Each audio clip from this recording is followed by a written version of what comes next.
নমস্কার, আমি অদ্রিত চ্যাটার্জি।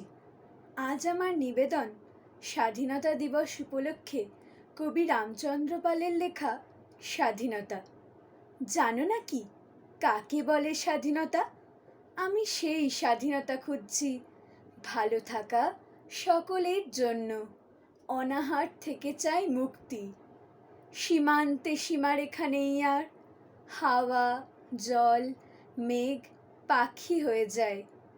পৃথিবীটা বাসভূমি আমাদের, আকাশের মতো স্বাধীনতা চাই। কোথাও নেই কোনো দ্বন্দ্ব, শুধু রং, রামধনু চারিদিক। খোলা হাওয়া, ফুলের সুগন্ধ, আনন্দ, আলো আর সঙ্গীত। ছোটদের মুখে হাসি, খুশি চাই। ভালোবাসা, সুখ আর স্বাস্থ্য, এই সব সকলেই যেন পাই, তবে হবে স্বাধীনতা সার্থক। নমস্কার।